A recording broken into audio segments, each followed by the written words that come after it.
The toast, the toast, the toast with the most. The toast, the toast. Boston's weekly toast. So, I'm gonna ask you a question. Are men and women paid the same in the U.S.? I don't think so.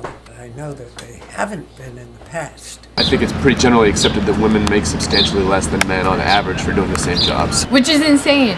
Why? Do you have any idea what kind of difference there is? Women make 80 cents to every dollar a man makes. That's not fair. But since America's so great and all that, people are supposed to be equal here. How does that make you feel, my dear?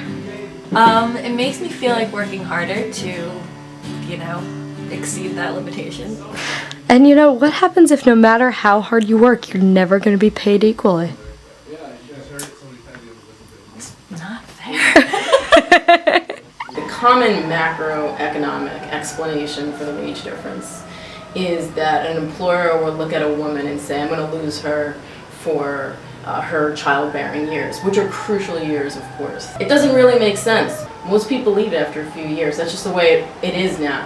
What about the idea of pink-collar jobs? Women do tend sometimes choose jobs that are in lower paying professions, but even within those professions, so within education, for instance, women earn 95% of what men earn. Then you start looking at other professions, like the science professions, women earn 76% of what men earn.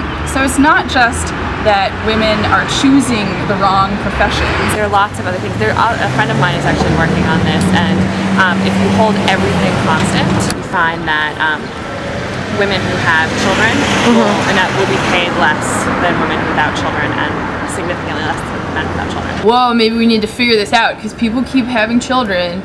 This is a fairly normal thing, and maybe we should figure out, how to make it so women can work and their contributions can be valued. There really does need to be sort of a fundamental rethinking of how you are expected to work and also raise children. Look at countries that have made it a priority to have family-friendly businesses. Both men and women are happier on their job. They do better. From an economic standpoint, how does this pay difference affect women's lives? You're going to end up with considerably less money. You're going to have less power, you're going to have less choice. Households that are headed by a single woman are much more likely to be in poverty than any other type of household.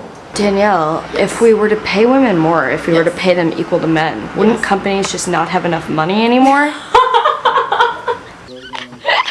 No, it's not. It's not fair. It really is just not fair when it comes down to it. How's that going to change? I don't know. Any ideas?